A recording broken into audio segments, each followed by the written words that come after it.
Hello, everyone, and welcome to another episode of Midlife Crisis, the show where I talk about every single universe spanning DC event or crossover that involves a lot of characters in order of release or in timeline order. Um, Today we're going to be finishing off War of the Gods. Last week we did the first half of War of the Gods, so if you didn't listen to that, I highly recommend going back and listening to that, because if you don't, you're going to be really confused as to what's going on, and then come back and listen to this episode, because this is part 2. So the first issue that we're going to be starting off with today is Justice League Europe, issue 31, Breakdowns part 6. It was the 6th part of another event. So Europe was stuck in between, like, 3 different events that were going on at the same time. So they had their own Justice League event, which was Breakdowns, and then at the same time, you know, Keith Giffen had to, like, do a Armageddon tie-in for their annual, and at the same time also do War of the Gods. So, like, they had to make these 3 events all work together, which they miraculously were able to do. So today we're dealing with the one that is a War of the Gods. It is a War of the Gods tie-in, even though it doesn't say so on the cover.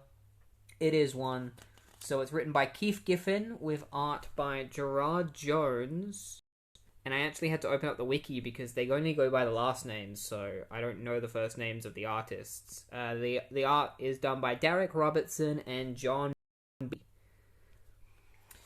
So the issue begins with, this takes place after Armageddon. It's already happened. Captain Atom is thought to be dead. We know he's on another planet, but we're not going to cover that.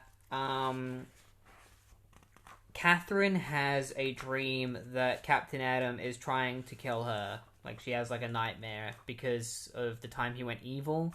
The way they do this is, like, it's almost like Captain Atom did end up becoming Monarch, and that they wrote this before Armageddon issue 2 actually came out and before the changes had been made. But whatever. So, the Justice League Europe are going over, like, who's going to take over as their new leader, and then Martian Manhunter calls them on their computer in order to ask for help, because Ice is in trouble, so they need to go and help Ice. Because as you know, in War of the Gods issue 2, Ice got into a fight with Thor, Loki, and Boulder alongside Fire. And if you remember correctly, the Justice League Europe did not show up, so this is already not correct. Like, what's happening in this issue did not happen in War of the Gods issue 2. Meanwhile, Despero is being controlled by this alien, like, species to attack the Khund, and then the Khund find their ship and blow them up, which releases Despero from their mind control, and so he decides to fly off and fight the Justice League, but that won't be in a future. Just, like, I don't think it has anything to do with War of the Gods. It just happens in this issue. That'll be a later Justice League issue. So the JLI find Ice and Fire being attacked by Loki, Thor, and Boulder, and so they all fight against them. They struggle against them a bit, but then the JLE shows up and helps fight them. And then they all get turned into trees. There's a little bit of a joke of this version of Thor where Metamorpho is like, I always thought Thor was a blonde, which is a reference to the Marvel Thor. So they all get turned into trees and then break out of them very quickly, and they're like, oh, it was a trick by Loki.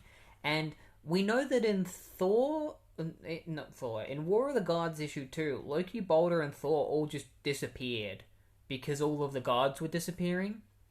But in this, nobody told Keith Giffen that that's what happened, and so he just writes that they just flew away. Because, you know, one of them mentions that, like, oh, they saw them fly away. It was Blue Beetle. Blue Beetle's like, yeah, I saw them all fly away, and it's like, no, you didn't. Like, in War of the Gods too, they just disappeared. Like, this is just, they're not communicating with each other, and now things are getting lost in translation. Because, like, the Justice League did show up at the very end of that issue where they reunited with Fire and Ice, but they did not take part in the fight with, as far as we know, they did not take part in the fight with Thor, Boulder, and Loki, but this says that they did.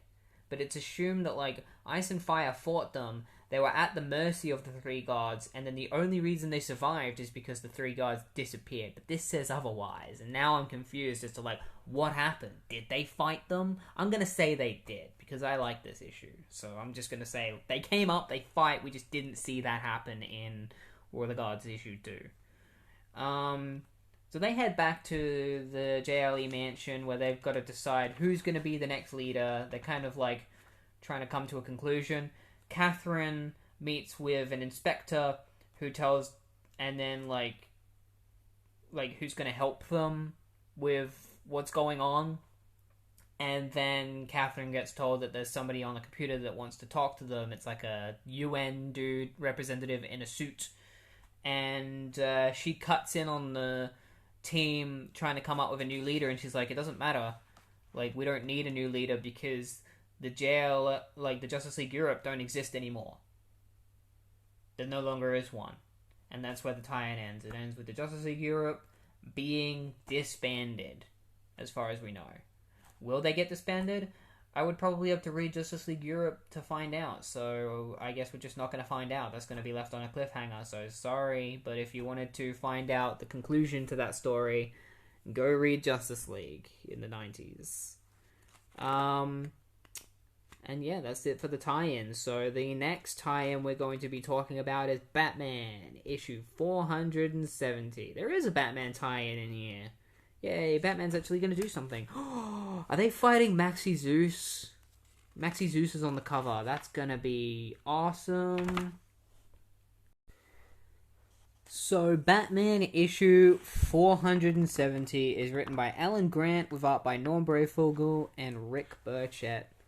The story is Of Gods and Men. So Batman and Robin have just spoken to Wonder Woman, and they're basically looking around for the goblet that Circe is keeping for herself. Like, she's protecting it because it's the key to defeating her, apparently. So they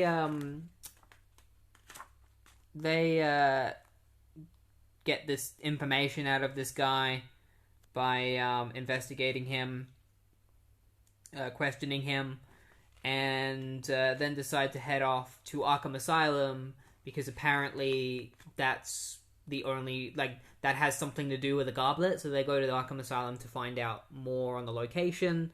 Indelicato shows up and tells Batman that he's going to help him whether he likes it or not, and that it's his case too. And he puts a tracker on Batman's Batmobile without him knowing. Or at least he thinks Batman doesn't know, but Batman does know. He has like an auto alarm, but he kind of lets Indelicato track him anyway. So Batman and Robin go to Arkham Asylum, and they find out that Killer Croc was one of the people that escaped, and that there was somebody else who had been released the day before Cheetah had escaped.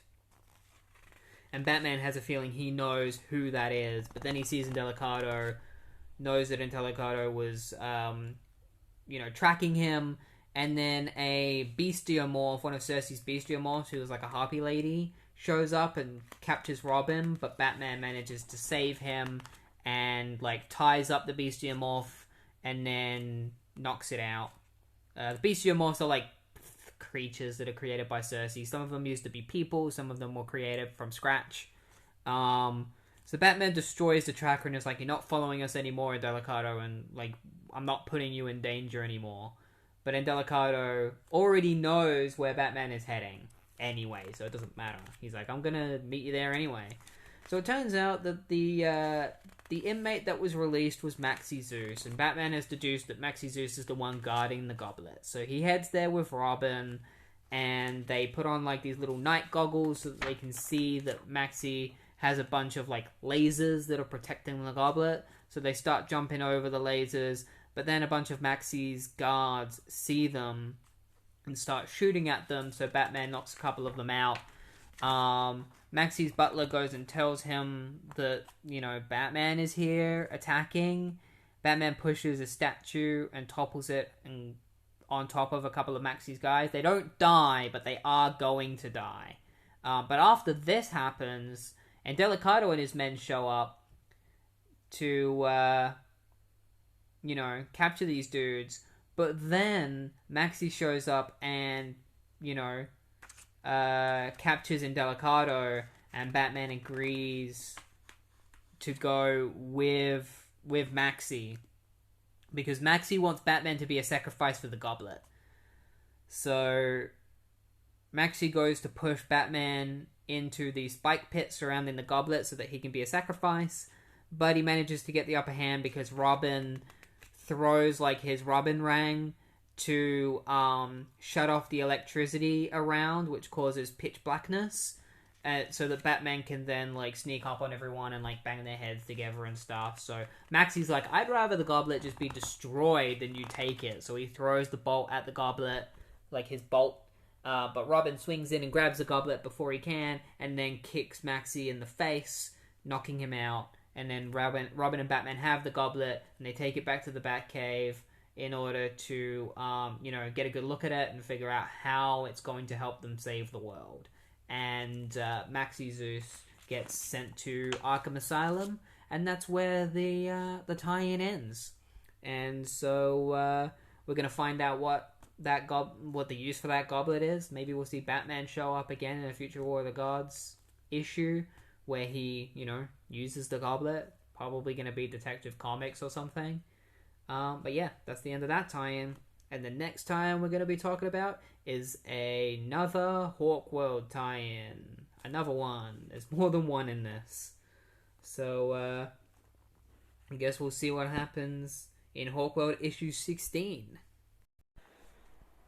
Alright, it's time to talk about Hawkworld Issue 16. Written by John Ostrander with art by Graham Nolan. The issue begins with Wonder Woman flying through the sky, heading off to somewhere, we don't know exactly where, but at the end of War of the Gods, she ended up flying off to go do something, and we do find out where she's going, at least according to John Ostrander. For all we know, that might change for a different writer, but we have an idea on, where she's going to go, but we'll find out about that later. As she's flying, she comes across some police, and because Wonder Woman is a wanted criminal, the police are like, "Halt!" and they try and shoot her, but one of the police accidentally shoots another helicopter, and so it starts falling out of the sky, and Wonder Woman goes in and catches it and uses her super strength to place it gently on the ground. They have her at gunpoint, but then their captain is like, "Hey, stand back. If it weren't for her, you'd be dead right now." And Wonder Woman, and then he was just like, "You better go, because, I have less than 10 minutes to keep you here before, the police are going to come and attack you anyway." And Wonder Woman's like, that's fine. I'm not planning on staying around. I've got places to be. And so she flies off to continue her journey. Meanwhile, the Thanagarians, Shiera Hall, Katar Hall, their representative, Mawis, I think his name is, or something like that. What was his name? I don't read Hawkworld, so, it's hard for me to remember. Klaus. Yeah, so Klaus is, their leader. So, they're meeting with feds. And the feds basically want them to go after Wonder Woman and bring her in, dead or alive, because she's a criminal. And so they're trying to recruit the Thanagarians to do that. But Klaus is like, "Yeah, I don't believe you. I sense that there's something about you that you're not being legitimate with us." And it turns out that these feds are actually bestiomorphs working for Circe, who are trying to trick the Thanagarians into working for them. So they transforms into their bestiomorph forms, which were they're tiger forms. And they attack Shiera, Katar, and Klaus.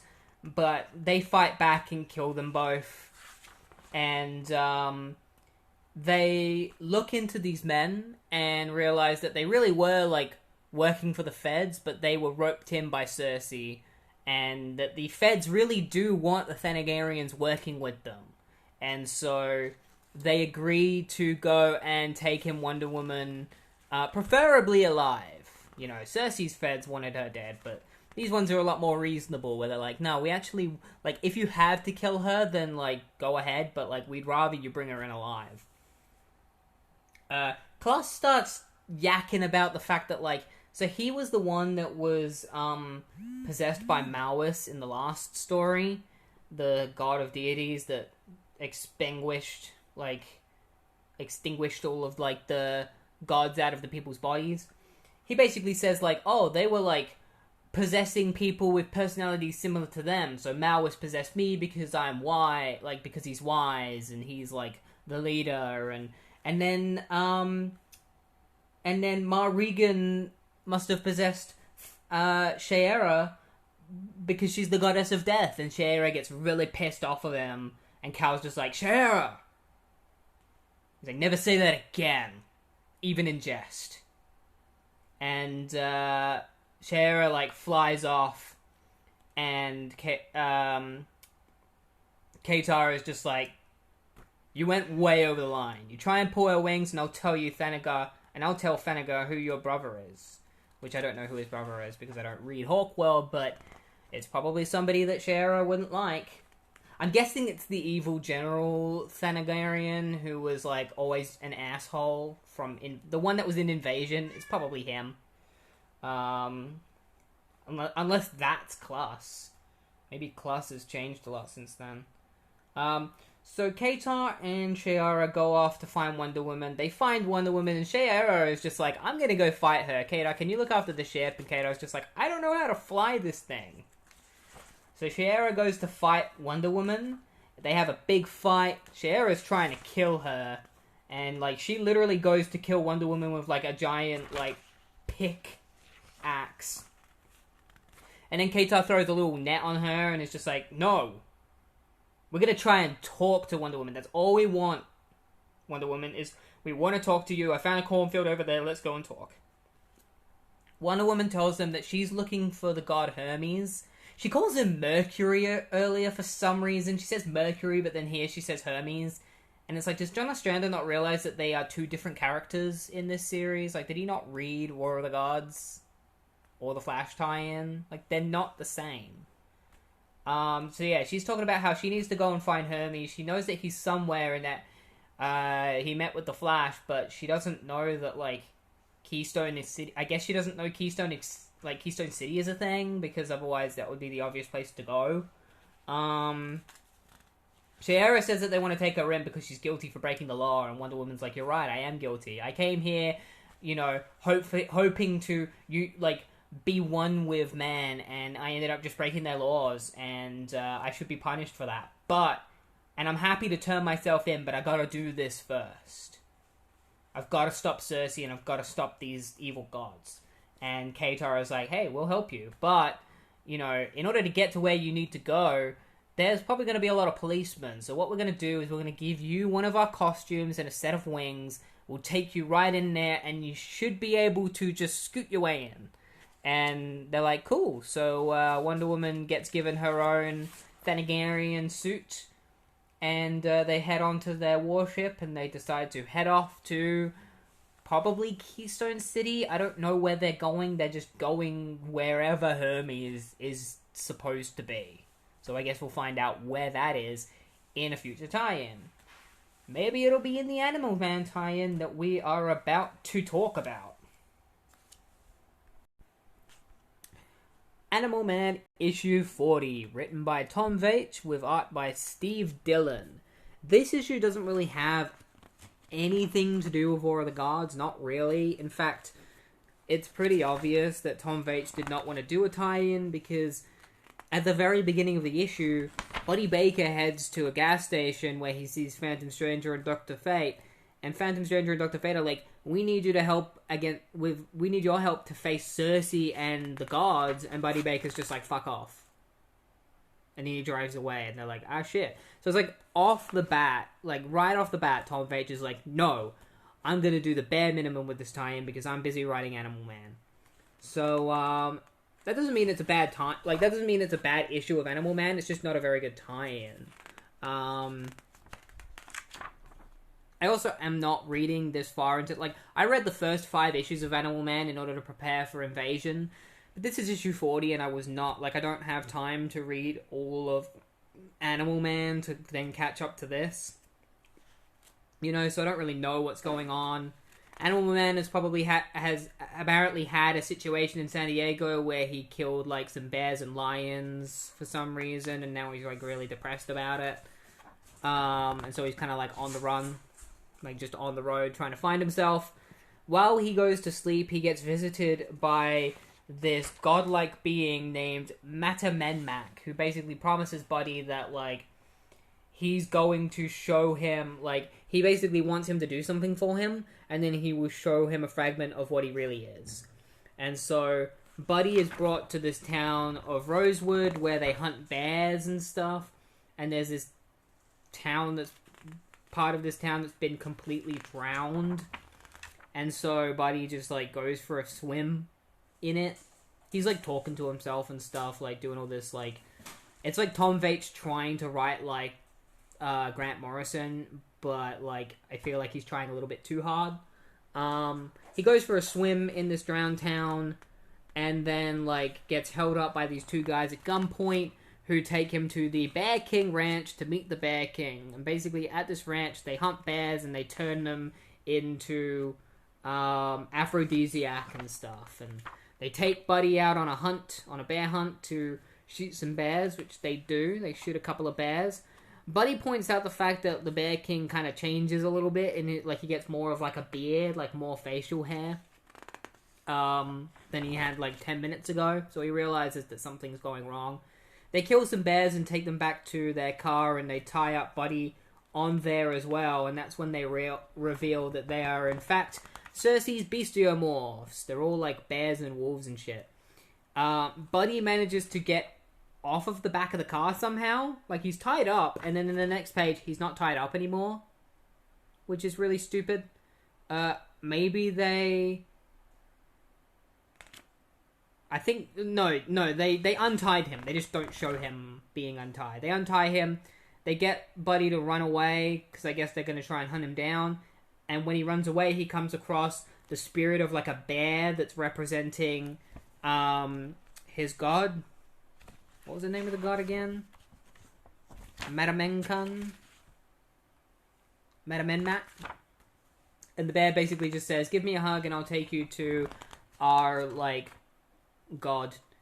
Put your hand in my mouth and I will give you, like, the lost power, that like, some new power. And so Buddy puts his hand in the spiritual bear's mouth. Sorry, my cat is being a piece of shit right now. But he puts his hand in the spiritual bear's mouth, and the bear gives him the ability to not only have animal powers, but now he can control animals. And so he gets a bunch of bears around him to attack the Bear King and his men and rip them apart. But he's just like, this is what you deserve. He's like, why are you attacking your fellow man? And Buddy's just like, you're not men anymore. You know, you're like horrible creatures who deserve to die. You're getting what you deserve. And then Buddy and the bear part ways. And, yeah. That's the issue. What's there really to say? Like, it doesn't really have anything... Like, I'm not here to talk about Animal Man, the series. You know, this isn't Animal Man, the podcast. You know? I'm not talking about Animal Man. I'm talking about War of the Gods. So there isn't really a lot I can talk about. You know, because this issue just doesn't really tie into War of the Gods at all. Except for the bestiomorphs. But also, like, that's the least War of the Gods thing about War of the Gods, is the bestiomorphs, because they could literally be in anything. They just feel like a regular enemy. Like, you could read this and not even know it's a War of the Gods tie-in, because those are just enemies that you would assume would appear in an Animal Man comic, you know? Is men that turn into bears and shit. Yeah, it was fine. Like, it was fine. I think Tom Veitch was trying too hard to, like, be like Grant Morrison, or to, like, you know, meet the level that Grant Morrison had set when they wrote Animal Man. Yeah. I feel like if I was reading Animal Man, I'd probably appreciate this a lot more, but... You know, and if I were to read Animal Man, I'd probably just skip this issue anyway, because I've already read it. But yeah, that's that one. And now we're going to move on to Captain Atom. The last Captain Atom tie-in tied a bit more into War of the Gods, or it tied more into Armageddon than War of the Gods. So maybe this one will tie more into War of the Gods. At least I think we're going to get a conclusion to the Quantum Quest storyline that was, that we dived right into the middle of in the last issue. We'll get to see what happens to Darkstorm, or this negative force that has been plaguing Captain Atom, and Firestorm as well. Alright, so the next tie-in we're going to be talking about is Captain Atom, and this one's not going to take very long because we get to skip half the issue, because most of it is just recapping what's already happened. So Captain Atom's negative self, or like his soulless body, is lying on the ground, thinking of everything that is currently going on around him. Eventually, it shows that like he is fighting his negative self inside the in the quantum field, and then one of them emerges and takes control of the body, and we don't know which one it is. It's the good one. A couple of pages later, we find out it's the good Captain Atom. Shadowstorm is attacking a city and burning people up and killing them, and then Captain Atom shows up and they fight each other. Shadowstorm is just like, how are you going to fight yourself? Because, he can turn into, like, he is the negative part of, like, Captain Atom. He's, like, a negative Captain Atom. So, Captain Atom and his negative form have one final battle, and then, like, the stuff in War of the Gods happens where, like, Circe's spell breaks, and this affects Captain Atom's negative form. Like, this affects Shadowstorm, and weakens him, and Captain Atom and Shadowstorm collide and burst into a massive ball of energy, and then the good Captain Atom emerges, and he flies off somewhere. And that's what happens. Literally, that's how fast I was able to talk about that one, because half of it is just them fighting, and then the other half is stuff that happened in other issues of War of the Gods, and I wasn't going to talk about it because I've talked about it in previous issues, so, That's Captain Atom done. On to the next tie-in. So, now we're going to be talking about the Wonder Woman tie-in, issue 60. This one is a doozy. A lot going on in this, a lot to wrap my head around, so I'm going to try and explain it the best as I can. So, Circe has discovered that her spell has been ruined, and that somebody is a traitor, and she reckons that it's probably, what's his name? Kazlak, the museum curator, because somebody replaced one of the artifacts, and it was most likely him, because he was the only one there that knew about them. And then one of the Amazons comes in and tells, Circe that, like, all of the prisoners have been freed by Pythia, and then one of her lackeys admits that, like, Dr. Psycho told him that there was a traitor, but he didn't believe him because Circe told him not to believe him, and, she was resting, so he didn't tell her because she told him not to disturb her, and, because Circe sucks, she kills this guy even though he was just following orders. She turns him into a bird, then fries him, and then tells them to send the,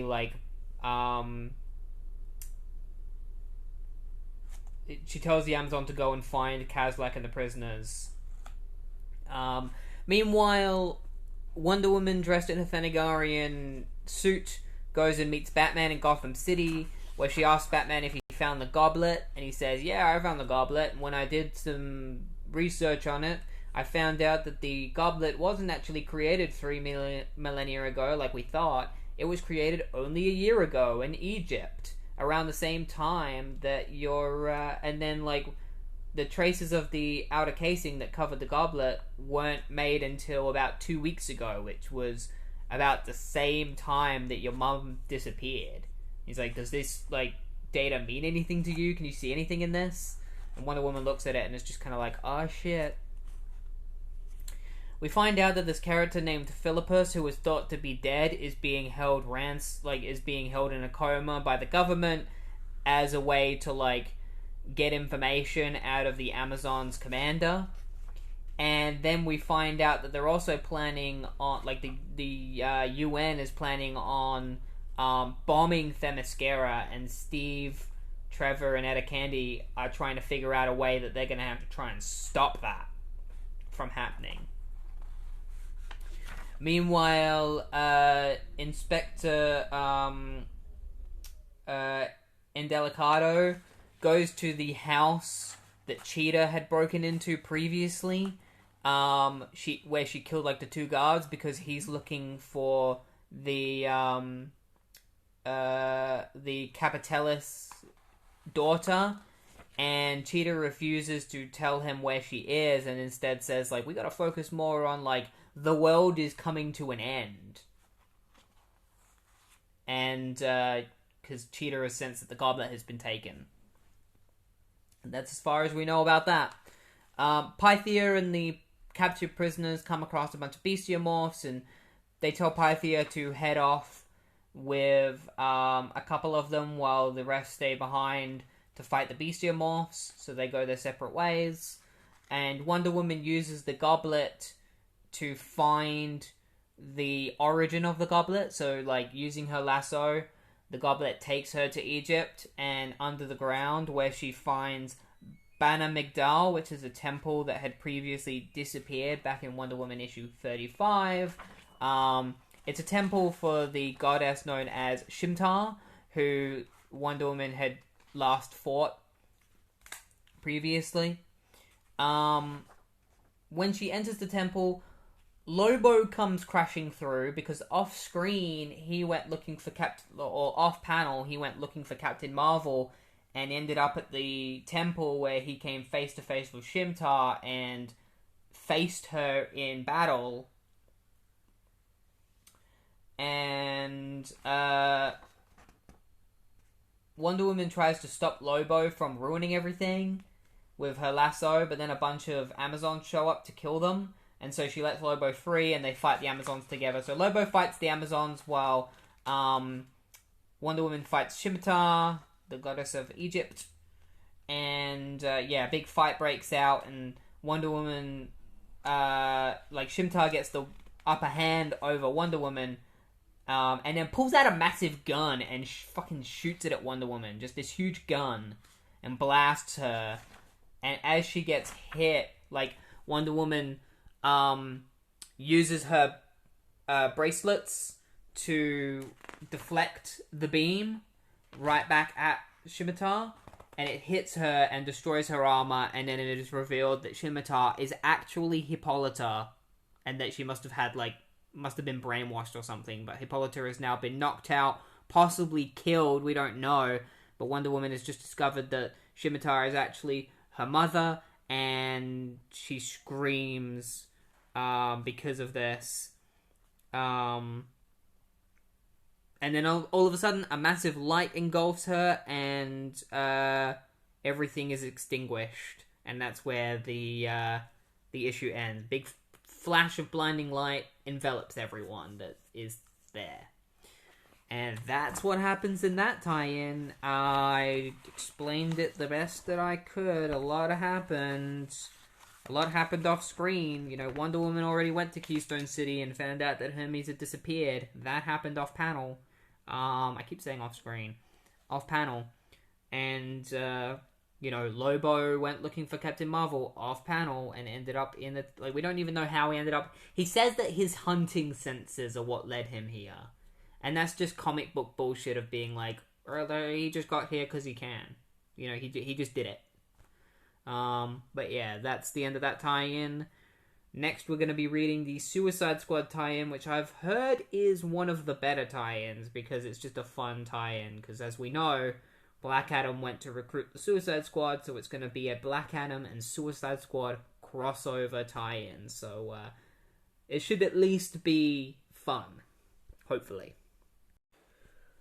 Alright, so the next time we're going to be talking about is Suicide Squad issue 58. And this one is a good one, worth reading, purely because of what happens in it. There's something that happens in it that's pretty crazy. And it's also just a fun villain team-up, you know? The Suicide Squad teaming up with Black Adam. So it was written by John Ostrander and Kim Yale, with art by Jeff Isherwood and Robert Campanella. So Poison Ivy is in the Amazon rainforest. She's recently just had a disagreement with the villain known as Count Vertigo, and they've gone separate ways, and now she's just exploring the Amazon forest, trying to look for toxins to use, and she gets attacked by a bestiomorph and taken down. Vixen leaves the Suicide Squad and says goodbye to Bronze Tiger. They have been in a relationship many times, and now they are officially parting ways, supposedly for good. Meanwhile, a character named Mesa is dealing with this other character named Catalyst, who's getting high off of his own drugs. And then Firehawk shows up with Silver Swan because Silver Swan wants to join the Institute and become a hero. And then Black Adam shows up in his suit and tie, and Mesa's just like, "Hey, how you doing? My name's Mesa. Welcome to the Institute." And Firehawk's just like, "No, I know that guy." And Black Adam just smacks Mesa away. Catalyst tries to get it on with Silver Swan like a creep. Firehawk fights Black Adam, and so does Silver Swan, but their powers don't do anything to him. And Black Adam tells them that he wants to speak to the woman known as Amanda Waller. Amanda Waller is currently in the Institute in hospital because of a recent mission. She ended up getting badly hurt. They're talking about this character that they're going to recruit called John Henry.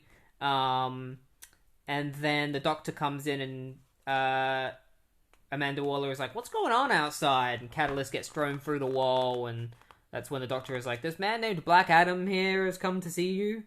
So Amanda meets with Black Adam, and Black Adam basically just says, "Circe is causing all this shit going on, and I want to go to Themyscira so that we can try and..." Basically, I want you to grab a bunch of villains so that they can come with me to Themyscira so that they can die and be, body armor for me while I go after Circe.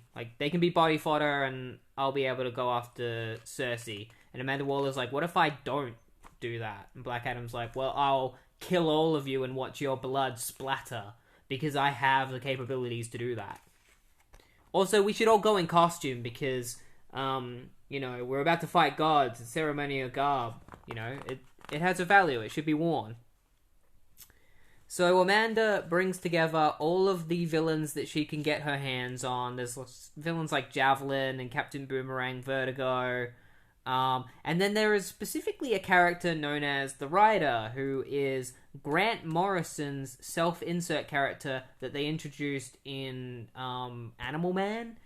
They have the ability to just create things from reality through writing, though they do have a couple of weaknesses that we'll get into a bit later, but I just think it's hilarious that they're in this story. Poison Ivy has been captured by the Amazons and is being tortured by them to try and get answers as to why she was on the island. And then Black Adam and the Suicide Squad all attack the island and start fighting all of the bestiomorphs. The writer is, busy writing, and then he gets writer's block, and then he gets killed. And so John Ostrander has just killed off Grant Morrison in the DC universe, which I just think is hilarious. He's done Grant Morrison a favor, though, because as long as he exists in the DC universe, anyone can do anything they want with them. I accidentally said he, sorry. Grant Morrison goes by they, them. So, yeah, they all attack the bestiomorphs and fight them, and Count Vertigo finds Poison Ivy tied up, but then the whole place starts crumbling down, and Poison Ivy's just like, "No, please save me, don't leave me here." And so the whole area starts crumbling down, and Mesa manages to fly in and grab Poison Ivy and take her out before it collapses, and they're all like, "Poison Ivy, what the heck is she doing here?" And then Silver Swan's just like, "Hey, look, somebody's floating over the island." And they look up and they're like, "Oh my god, it's Pariah." And he's like, "Yeah, he was here during the crisis," which means something terrible's happening. And that's where the tie-in ends.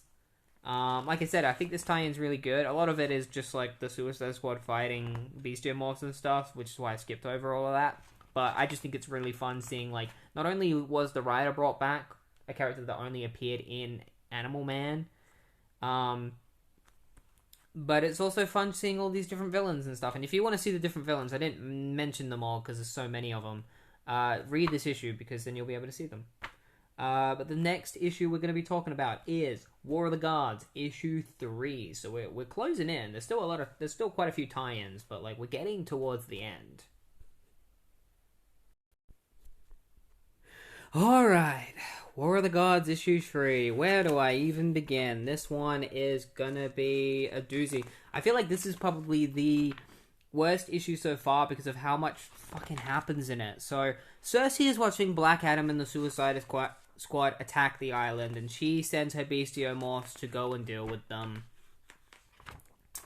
A couple of dudes go to an island and find that like a bunch of people who worship Diana have all been slaughtered. The gods continue their fight on Olympus, with a bunch of them being killed, like Hephaestus gets killed by his Roman equivalent. Will Magnus finds Son of Vulcan in his facility. Son of Vulcan's like, I'm taking your metal men, I'll put them back where they are before. He also knocks out Will Magnus, and is just like, don't worry, once you wake up, your metal men will be where they were. It sounds like I'm, like, just jumping from point to point, and that's because that's how this comic goes. It just jumps from place to place and story point to story point with so much fucking happening. So, Hermes and Harmonia are in another realm, and they've brought Diana and her mother there, Hippolyta. And Diana's just like, is there anything you could do to save my mom? And Hermes is like, I'm sorry, but we don't have time for that. Like, this realm is one of the only possible places to kill Circe, because when you're here as a god, you are powerless. So even Circe would be powerless enough to kill. So we just don't have time to heal your mom. And even if I did, like, I can't. And Diana's just like, how dare you? Like, so all you care about is me being here in order to kill Circe. I don't want, like, I don't want to do that. Like, if I'm gonna end up killing Circe, I'll do it, but I'd rather look for a way to save my mum first. And Harmonia's like, you're absolutely right, Diana. Like, send her back to Themyscira, Hermes, and, you know, we can call on her when we need her, but right now, she needs her mum. So Hermes reluctantly lets Diana go and remains in this other realm by himself, ready for Circe to show up eventually. Meanwhile, Animal Man, after he said, like, fuck you to the magicians, he's now come and, like, actually agreed to take part in their little ritual.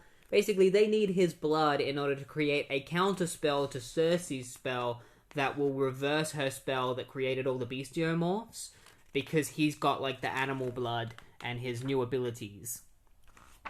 So they need him for that.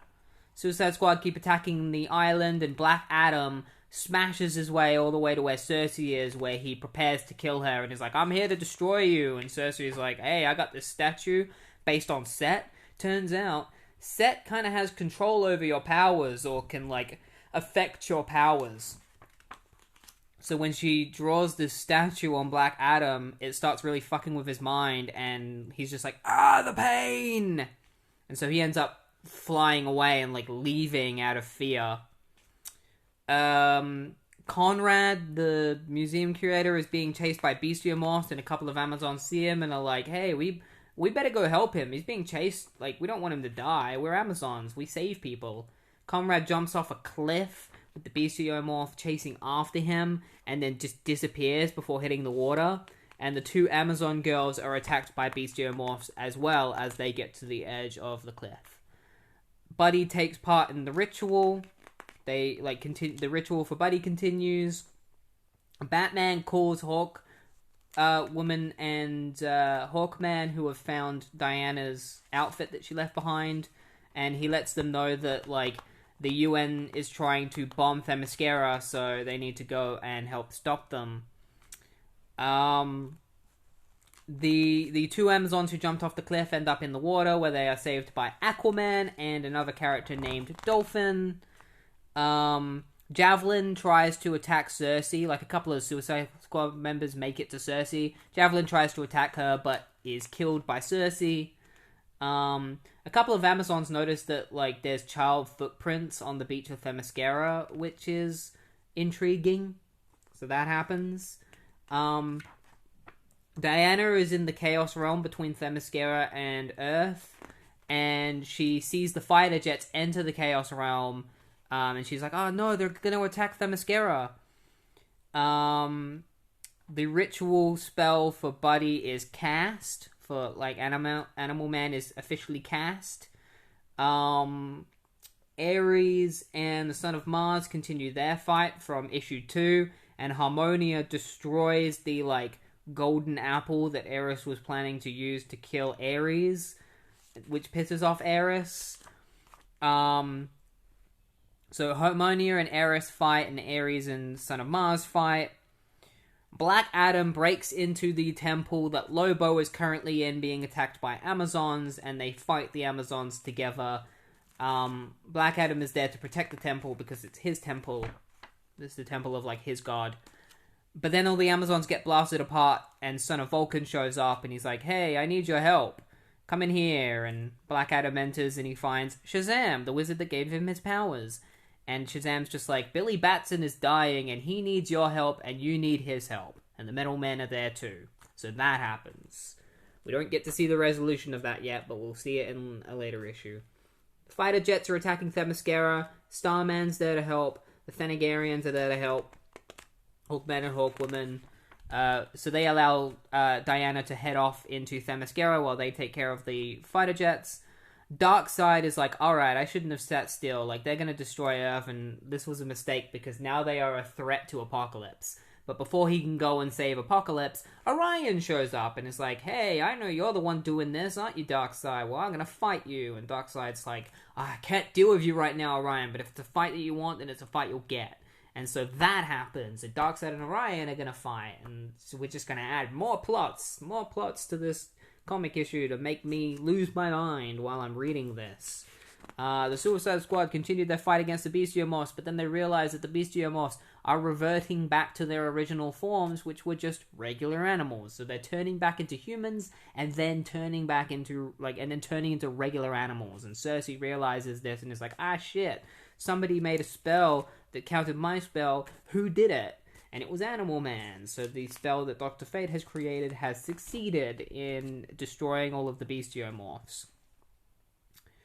Pariah is noticed above Themyscira, and they notice that he's more so laughing than crying, and then he disappears, and it looks like he merges with Donna Troy, who is screaming, and her screaming alerts the gods, and they stop fighting. So now the gods have stopped fighting thanks to Donna Troy's pain and screaming. And we'll find out what happened with her and Pariah later. Just like a lot of things in this story. We won't get an answer to it until later. Circe is brought to the other realm that Hermes is in, and Hermes tries to kill her. He's just like, I'm done. Like, I'm gonna kill you now, Circe. And he starts blasting his staff at her. Ares is affected by Phobos, who shows up to help Son of Mars. So Ares sees a dead Harmonia as his greatest fear, but she's not actually there. Harmonia continues fighting with Ares, and they are both, while they're both preoccupied, Phobos and Son of Mars try to kill them. Ares is preoccupied with, Harmonia, this fake Harmonia that's been killed. Son of Mars comes up behind him swinging an axe, but we don't get to see what happens. The fate of Ares is left a mystery for now. Hippolyta is currently being kept in a bed, and they're trying to figure out how to save her, but they don't think that they can. They think it's pretty hopeless and that she's gonna die. Shit's going off in the sky, explosions are happening and stuff. It's assumed that it's the spell that, Buddy created, plus, Circe summoning Hecate's power, and, Hecate's power getting out of control.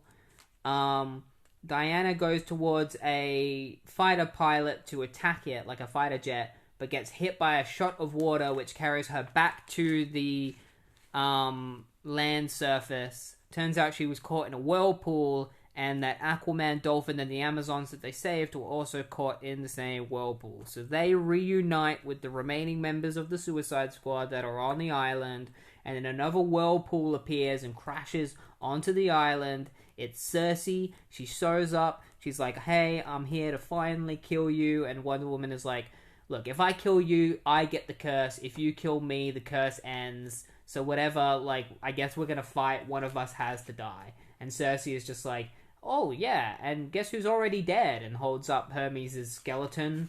And she's like, yeah, I killed Hermes. And Wonder Woman's like, you bitch.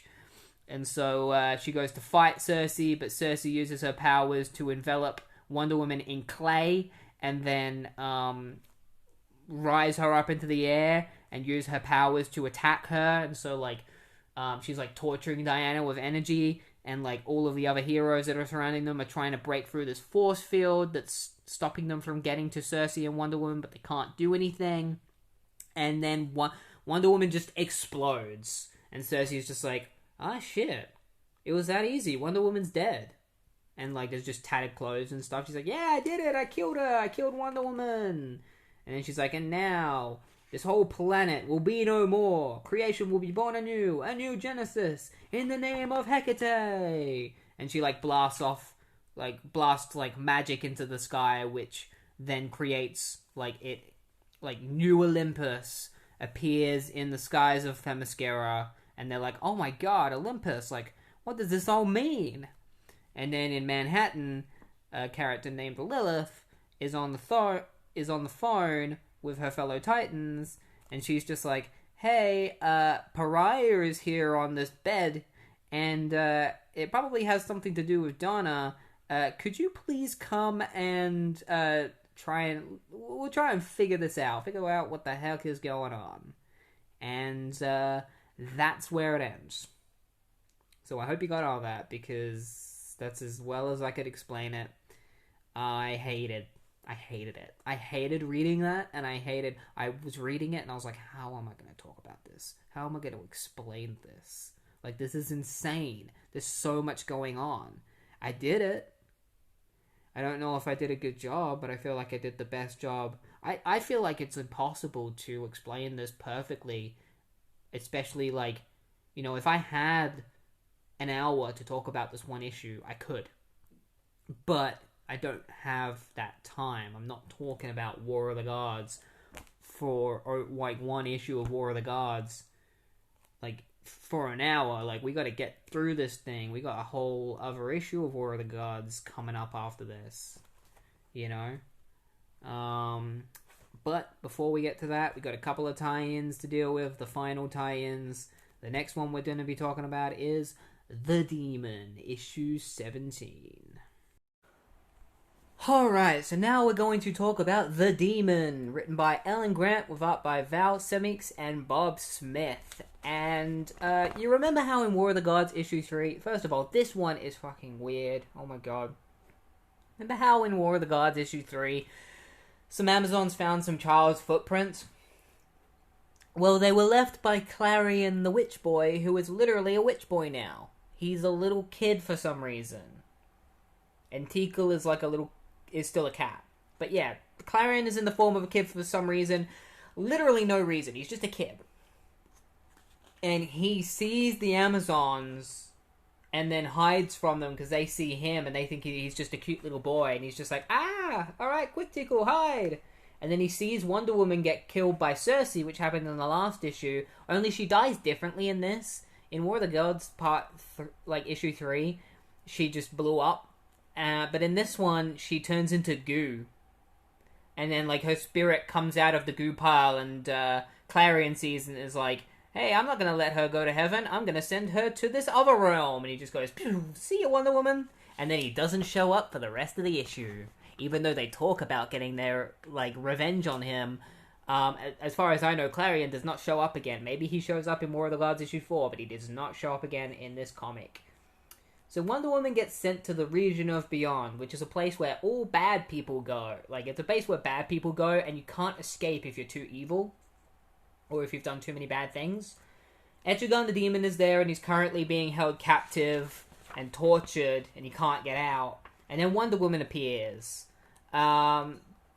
this character called Thing, who is just like this weird creature, gets like thrown out by these bunch of guys that are trying to escape from the realm beyond.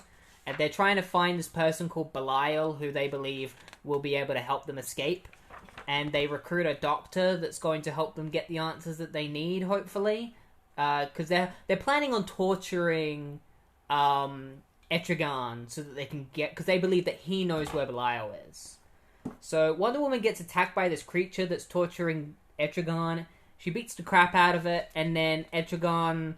but then she starts getting beaten up by it. Like, she starts wailing on him, but then, like, this creature turns against her and, like, starts getting the upper hand. And Etrigan's like, I've got to save her. But he can't get out of the chains. You know, so he can't get out. But then he starts, like, he sees Wonder Woman's blood, and he starts getting a craving for it, and that gives him the strength to break out of the chains. And then he just, like, smacks, like, he just, like, plants a massive, deep-throated kiss on Wonder Woman because he's, like, licking up the blood inside her mouth, and he's, like, also kissing her at the same time. It's fucking gross. His tongue's just like... And then she's just like, get off me, you freak, and kicks him in the face, and she's just like, ha ha ha ha. Like, she has no idea that I actually get turned on by women hitting me. And then, like, he goes to hit her back, and then, supposedly, the character Jason Blood gains control and turns back into himself, because Etrigan and Jason Blood are supposed to be two separate beings.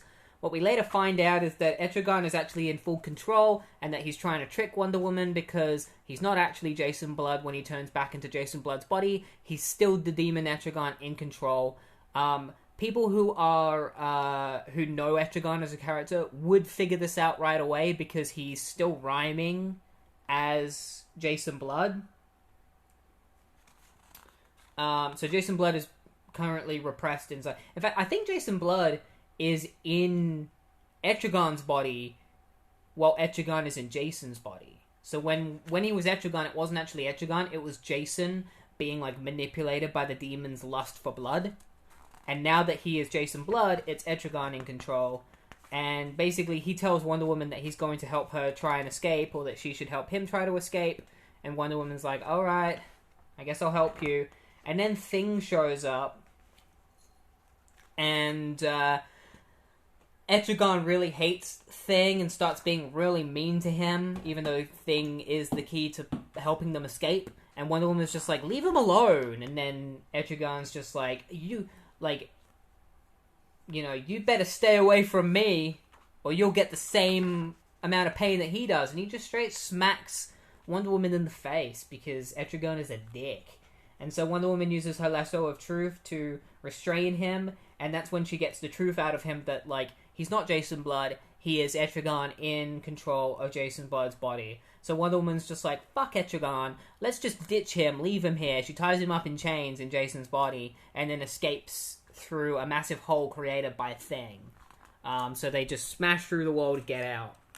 And the group that are trying to look for Belial, they find Etrigan all tied up, and they start torturing him for answers, and Etrigan says that he doesn't know where Belial is. And then at the very end of that issue, that group of people get attacked by this orc dude, but that doesn't matter because that's purely just, Etrigan's comic series story. We're not going to be, we're not going to be seeing the resolution of that story. We're here for War of the Gods. So Wonder Woman and Thing head to the exit out of the realm. Thing can't leave because he's done too many bad things, but he wants to be a good person, and Wonder Woman's like, if you just keep trying and be true to yourself, eventually you'll become a good person, and you'll be able to leave. And she gives him a kiss on his little nose, and then flies away, and he's just like, yippies! I kind of like Thing. He's weirdly, like, he's that ugly kind of cute, like, he's definitely not cute by conventional standards, but he's kind of cute. He's like an ugly dog who's ironically kind of cute. And that's where it ends. It just ends with Wonder Woman escaping from the realm.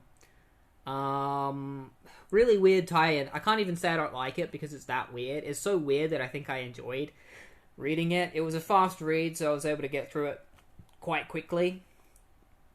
And I like Thing. But I would not read The Demon. I'm not gonna read that.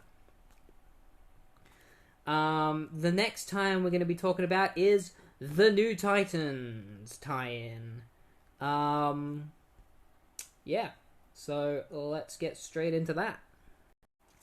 So the next tie-in, the final non-Wonder Woman tie-in, is the New Titans.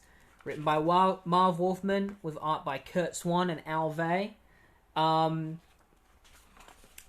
Yeah, this is Marv Wolfman doing George Perez a solid, where George Perez was just like, Marv, no one's doing what I need them to do for this event. And Marv was just like, alright, George,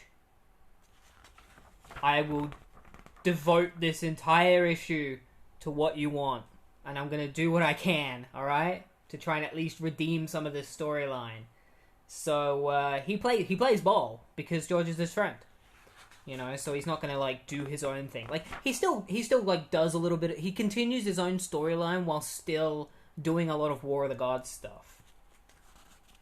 So, Aqualad is currently dying in Titans, and, the Titans have pretty much all been kidnapped by Joe Wilson and Wildebeests.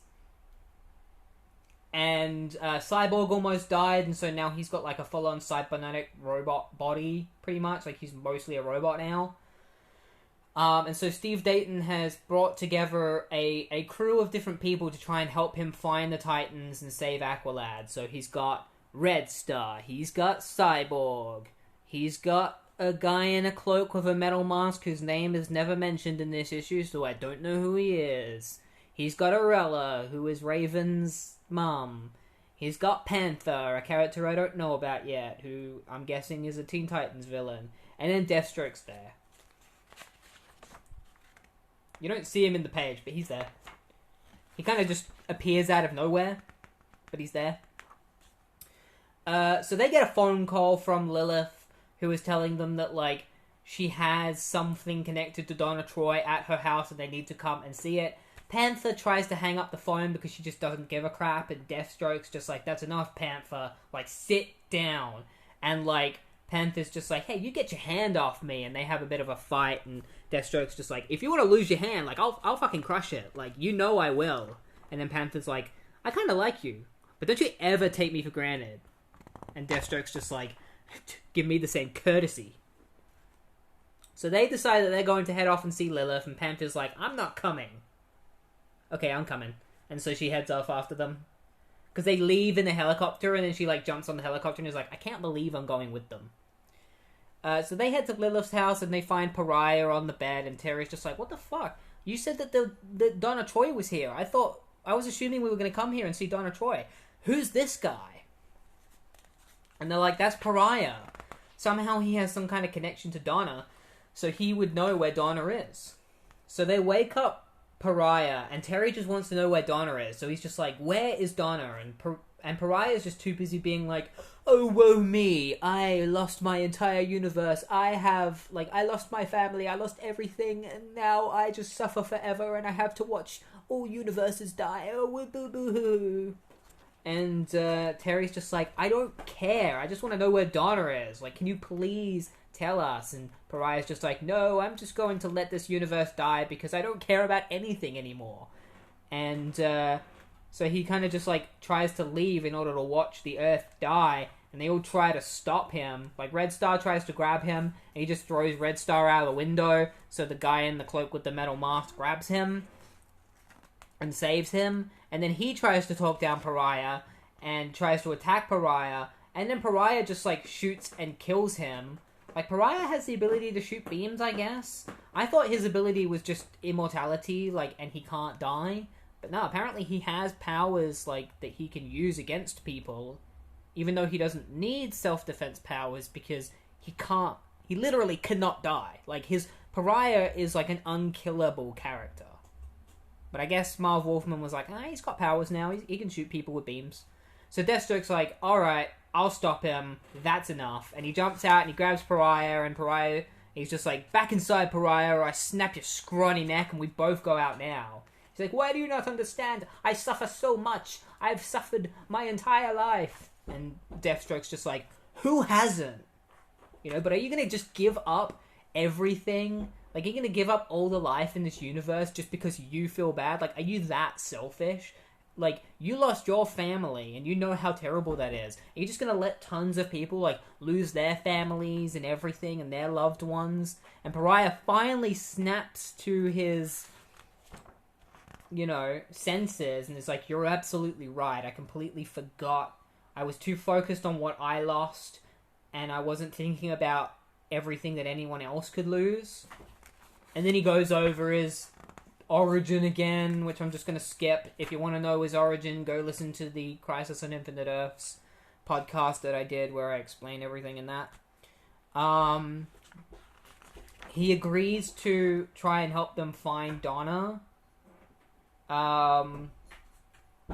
But before he can say anything, like, he says that, well, he does say where she is. He says that he says that she's in New Olympus. That's where she is. And then some blinding flashing light starts happening outside, and Pariah's like, oh, it's happening, the time has come, this world is being destroyed, New Olympus is here, and now all life must cease to be. And New Olympus appears outside of the window, and Pariah is just like, ah, and everyone's just like, no, and then it ends there. That's where the tie-in ends. It ends with New Olympus showing up, ushering in the final moments of War of the Gods. And I enjoyed this one. I thought it was great. I don't like Pariah because he's just a big baby who just moans all the time. But I do like seeing Deathstroke just, like, grab him and, like, be like, right, just fucking talk. You know? We all suffer. Stop being a big fat baby. And, yeah, it's pretty great. Now we come to the final tie-in before the grand final. Wonder Woman issue 61, written by George Perez, Joe Thompson, and Rick Bryant.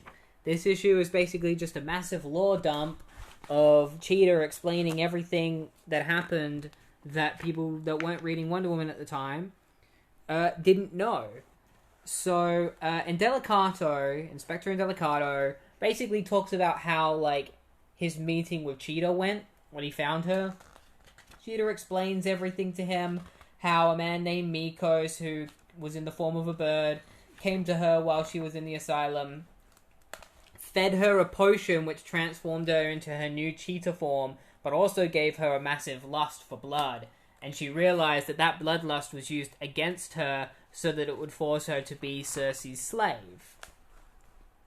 Meanwhile, the Themyscirans are mourning over the death of Diana and the fact that Hippolyta is currently dying, and they need to try and get revenge. And some of them are like, screw man's world, like, we'll be like, screw the Outworlders, we'll do this ourselves. And some of them are like, no, we need the Outworlders, like, we shouldn't judge them so harshly, we need their help. You know, Superman was partly responsible for stopping the fighter jets from killing us, and it shows a flashback of Superman telling the fighter jets that, like, there's been a call to, like, for them to leave, and so they leave. You know, this is stuff that we should have seen, but instead we're seeing it through flashbacks now. General what's his name? General Hillary finds out that Etta Candy was the one responsible for leaking the information about, like, the jets needing to be stopped, or like the jets being sent to Themyscira without a proper without, like, when they weren't supposed to. And because of that, even though she did the right thing, he orders her a court-martial, which is really unfortunate for Etta. Cheetah explains how Circe created the goblet, and then she explains how the goblet was responsible for transforming Hippolyta into Skimtar? Was that her name? Yeah, Shimtar. The Themyscirans tell Superman and his friends to get off of their island because they don't want to deal with the Outworlders. And Clark Kent is basically just thinking about Wonder Woman and just being like, Diana, I can't believe you're dead. Like, I cared about you so much, you know, both as a friend. I almost fell for you when I looked into your eyes, you know. And so he tells Lois that he's going to avenge Diana's death and take this war into his own hands and get all of the superheroes and supervillains together and stuff, and they're all going to go and fight Circe and stop her once and for all. Cheetah explains how Maxi Zeus got his hands on the goblet. So after the goblet was drank from, Mikos went to grab it, but then like Maxi Zeus's guys came, and so Mikos and the others had to flee, and Maxi Zeus's gang were able to get the goblet, but like we're trying to get the goblet, but then an Amazon came and tried to like and beat them up to get the goblet, and then Cheetah showed up and killed the Amazon that found the goblet so that she could get the goblet, and then left. One of the Amazons survived though. She killed the other one, but the one that had the goblet barely survived, and she's in hospital at the moment. And so, yeah, Cheetah, after explaining everything that's happened, she flees, and then the Bestiomorphs come in and attack Delicado, and Delicado kills one of them, and then the other ones revert back to being animals, like all of the other Bestiomorphs did. And then Superman, and so Delicado decides that he's going to help avenge Diana's death as well. And then Superman holds a big, massive speech at the at Diana's funeral, and is like, "We're going to destroy Circe. We're going to stop her once and for all for Diana. Like, let's do this." And all of the superheroes and Deathstroke, because he's the only supervillain that's here. Oh, and Captain Boomerang's there, I guess, and Deadshot. Like, the Suicide Squad is all there, and so is Deathstroke, and they're all like, "For Diana!" Even Deathstroke's just like, "Yeah, for Diana, woo! I barely know her." And that's the Wonder Woman tie-in. Like I said, like, a lot of it is just kind of like Cheetah explaining everything that's happened. She also explains that, like, Dr. Psycho was the one responsible for, like, the Themyscirans being blamed because he used his powers to make people think that the Themyscirans were the ones that, like, did all the shit with the goblet and stuff and killed the other Amazons. So, yeah. Now that that's out of the way, it's time for us to get to War of the Gods, issue 4, the final issue of War of the Gods, and then after that, we got one more issue of Wonder Woman, which is going to tie everything up, and that's going to be it. So, let's get straight to it. The grand finale. Let's hope that it actually ends. Let's hope it at least ends on a high. And so we finally made it. The final issue of War of the Gods. And it's... yeah. I'm going to have a hard time explaining this one. I just can't wait for it to be over. When I was reading it, I was like, I can't wait for this to be over because I've just had enough. So, yeah. The gods are all fighting one another, and New Olympus has appeared on Earth and is expanding, and so Superman and the heroes of Earth are waiting for a chance to attack so that they can finally fight Circe. They believe that, like, Donna can actually be brought back to life, so they're kind of waiting for the chance for Donna to come back before they start attacking, because they're going to serve as, like, a distraction for them bringing back Donna. So all the heroes all over the Earth are watching and waiting for the signal to go ahead. The gods are as well on New Olympus. They're all waiting. Harbinger shows up for no reason. She just appears and is just like, "I'm part of this story now, and I'm gonna start taking a bit of a leadership role, even though I haven't appeared in this event at all." And Lady Quark is there as well. And when Harbinger appears, Hippolyta starts stirring. Now, Hippolyta is actually the key to bringing Diana back to life. They need to get her to Diana's funeral pyre, and when she gets there, she'll be able to use the prayers of the gods to bring Diana back to life. Donna Troy is connecting to Kronos himself. This isn't revealed until later, but I'm just going to talk about it now because that's what happens. Kronos becomes connected to Donna Troy. And then, like, the heroes are finally given the signal to attack New Olympus. So they all fly in and they start attacking New Olympus, and the villains too, or some of them anyway, like Deathstroke. But because New Olympus is hard for their minds to wrap around, a lot of the heroes and villains cannot use their powers properly. Heracles leads an army of Amazons to New Olympus. They're currently underneath Themyscira, so they're trying to get up to the top so that they can get to New Olympus and fight and help, and help fight.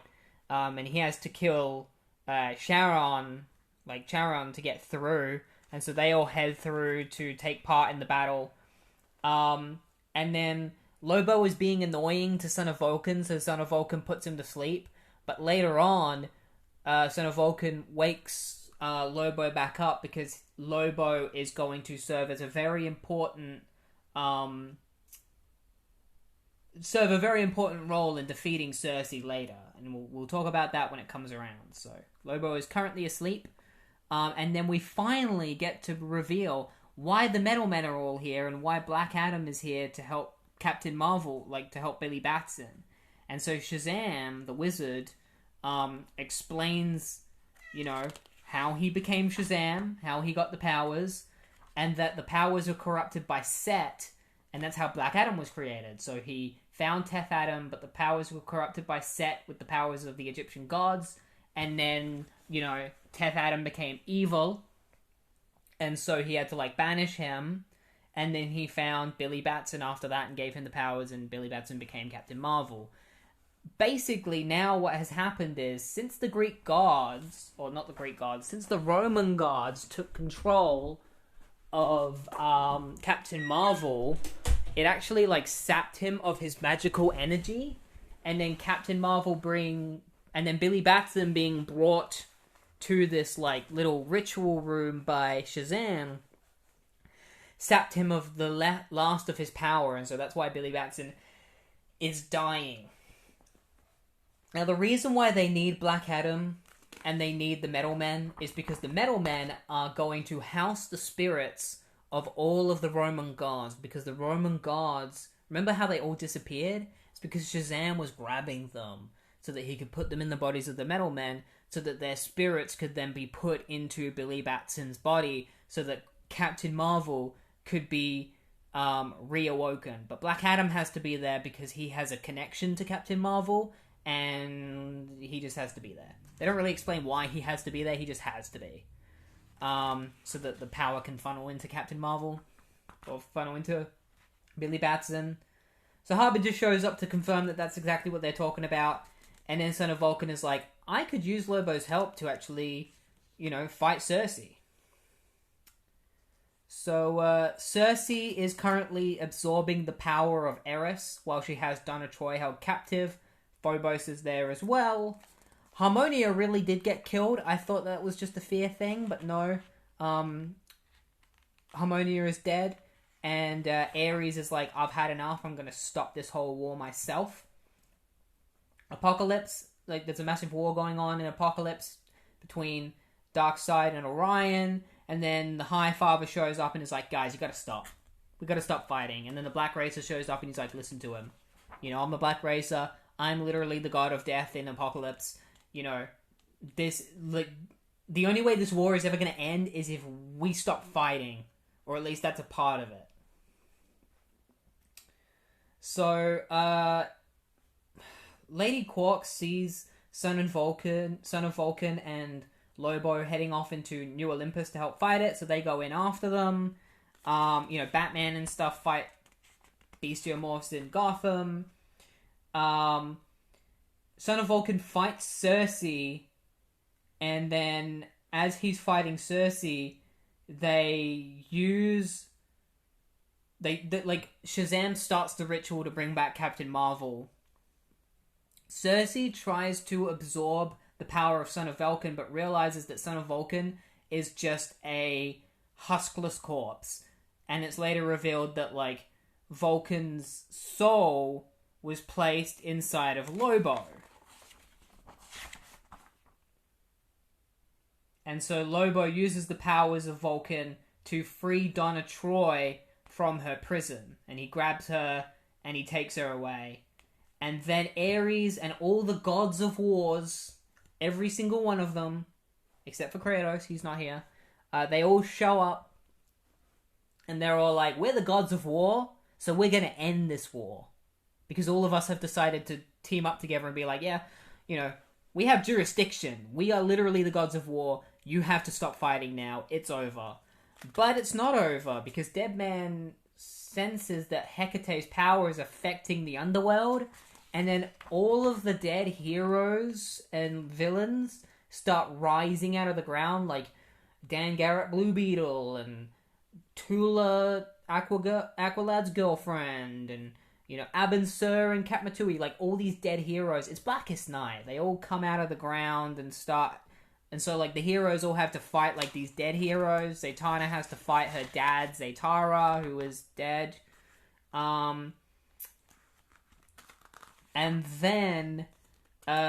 so Circe knows that they're trying to bring Diana back to life on Themyscira. So she does one last-ditch effort to try and destroy Themyscira so that they can't bring her back. She shoots a massive beam. Superman's like, I gotta stop this. And so he flies in, even though he's weak to magic, he basically sacrifices himself. Like, he doesn't die, but, like, he gets really hurt by the beam, hits him, knocks him down, but he wasn't able to stop it entirely. The fireball goes down and almost hits,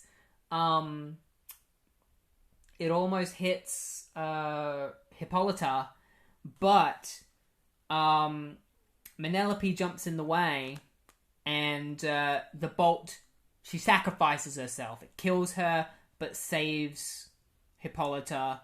And Captain Marvel is resurrected and brought back, and so is Diana. And Circe is brought to Kronos' tomb again, where she finds Donna Troy there, and she finds Diana with like a cool set of armor and a shield and an axe. And now that Captain Marvel is back, Black Adam realizes that he's disappearing, and he's like, what the heck is going on? And Shazam's like, I used you to get what we needed, and now I'm going to make you disappear forever, because we don't need you anymore, and you're too dangerous. And Black Adam's just like, no, and disintegrates. They decide that they're going to put the Metal Man back where they got them, and then Captain Marvel needs to head off and help fight Circe. This is when they reveal that Lobo has been possessed by Son of Vulcan's soul, and that's why Circe failed to suck out Son of Vulcan's powers, because they were within Lobo. And also, Son of Vulcan was able to keep Lobo from going on a rampage, which is why Lobo hasn't gone crazy in New Olympus. So Diana and Circe fight each other, and Donna Troy is just like, Donna, like Diana, let me help, like, please. And Diana's like, not yet, don't put down your shield, keep it up for now, and only use it when I tell you to. And so Circe decides that she's just going to send out one giant blast to try and finish off Diana. That's when Diana's just like, now Donna! And Donna uses the Talisman of Pandora to deflect, she uses it to, deflect Circe's power so that Donna can absorb it. Like, all of Circe's power. And then, that's when Donna becomes, possessed by Kronos, by the power of Kronos. So Circe's just like, no, I'm gonna destroy you all! And then she starts, disintegrating, and she's like, what's happening to me? Why am I dying? And Hekate herself appears and is like, you're such an idiot. Don't you realize I've been using you this whole time? You know, upon the death of which and the birth of which, Hekate by name and choice shall repossess her soul. And so, Circe dies, and then the soul of Hekate comes out of her dead body and tries to possess Wonder Woman, but then Wonder Woman uses her lasso of truth to lasso up Hecate's soul and give it to Kronos, who has possessed Donna Troy, as far as I can tell. I think that's what happened. And then Donna Troy, with the power of Hekate within her and Kronos, creates a whole new set of worlds for all these gods to be able to rule over so that they don't need to attack New Olympus anymore. And then she wakes up 3 days later, having ended up in a coma, not remembering anything. or she was asleep for 3 days. She wakes up and she's like, what happened? And Terry's just like, it's all over. Like, you were asleep for 3 days and everything, like, it's over. Like, the whole war is over. And so that's the end. Like, the war ends and everyone just goes back to their regular lives. Pariah disappears, upset and, forever going to suffer. Because he gave up his one chance at finally ending his suffering in order to save Earth and the universe. And that's where War of the Gods ends. The ending is really confusing. Like, I explained it the best I could. I think that's what happened. I think it's like Donna Troy became possessed with the power of Kronos and Hekate and used it to create new universes for the gods. The remaining gods that do not have a home to be able to rule so that they can, live their own lives and not fight with each other anymore. There's no reason for them to fight anymore because they've all got their own worlds to rule.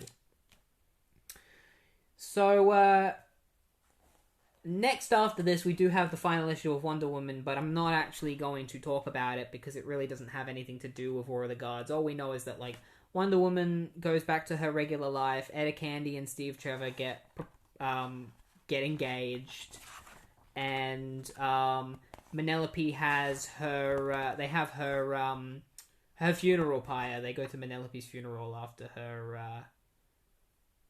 her sacrifice. And but one thing I will talk about, because I feel like I have to, is at the very end of the final issue of Wonder Woman, George Perez wrote a letter to Wonder Woman within canon of the story. He himself wrote a letter to Wonder Woman in the DC universe. And I'm going to read the letter because I feel like I should. Because it kind of just gives us an idea on, George Perez's feelings about this event. And it's basically just him saying not only goodbye to Wonder Woman, but goodbye to DC. So here it goes. Dear Princess Diana, I just wanted to let you know just how grateful I was that you allowed me to document your adventures, and it is with great sadness that I must now announce my retirement from the Wonder Woman series. I've learned a lot these past few years, and I'd like to think that I'm a better person for having followed your adventures, and hope that I did your exploits justice. As so often happens in life, it's time to move on to start working on that next chapter in the Book of Life, a reoccurring image you'll notice in my final issue. I leave you in the capable hands of one William Messner Loebs, about whom you might want to ask your new friend, Dr. Fate, and the talented Jill Thompson. Well, that's it for me. I'm glad your current troubles are over, and hope your future will prove less hazardous. In your line of work, I know that seems unlikely, but there's no harm in hoping. Take care, Princess Diana, and as they say over on Themyscira, the glory of Gaia be with you. Best regards, George Perez. So it's just, it's really interesting, because especially this line specifically right here, where it's I'm glad your current troubles are over and hope your future will prove less hazardous. That's literally George Perez being I hope you don't end up in any more shitty events that, and I hope that editorial doesn't, ruin any of your, if you have any events in the future, I hope editorial doesn't ruin it, and I hope editorial doesn't ruin your series in the future. That's literally George Perez doing that while still saving face, of him being I tried, and, DC fucked everything up, and I hope they don't do that again. I hope they treat you better. Lord. It's funny, because, after this, we know that, Wonder Woman series hits, some of its biggest lows in the 90s after George Perez leaves. But yeah, that's it. That is War of the Gods.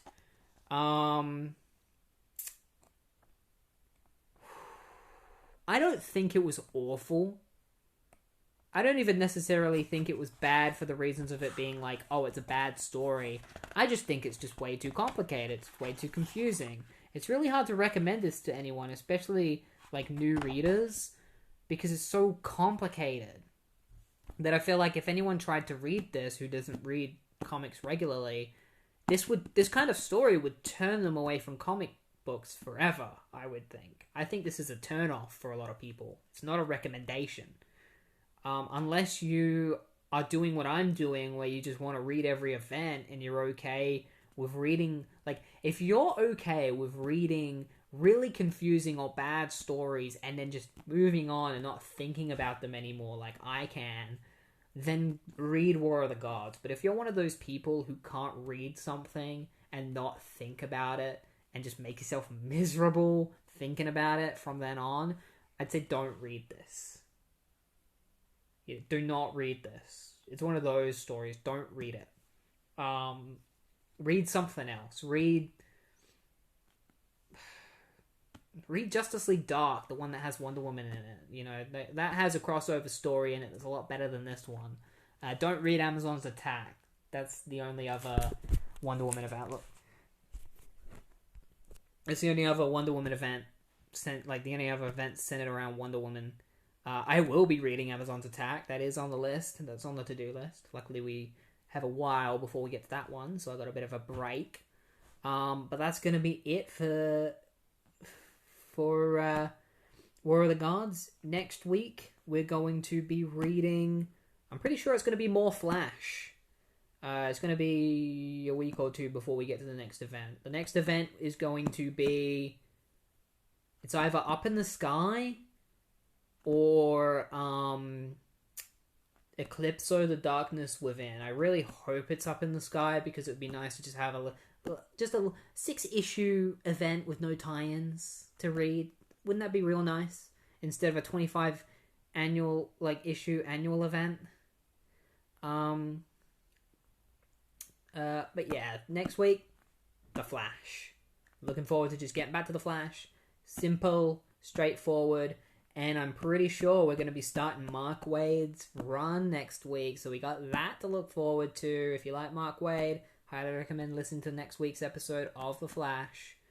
And if you enjoyed this episode, if you enjoy this podcast, please give it a rating. Please share it around to anyone who you feel like would enjoy listening to this. I really enjoy recording it and making it and reading. I enjoy reading these even if I don't like the comics because I know that it will possibly make good content on the podcast of just me talking about it.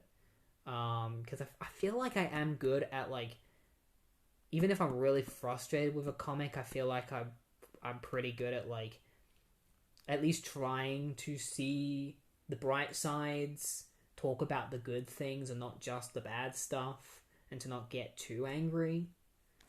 You know? Most of the time I feel like I don't even sound that angry, I'm just like, what's going on? But anyway, that's going to be it for this episode, and I'll see you next week for The Flash. Have a good one.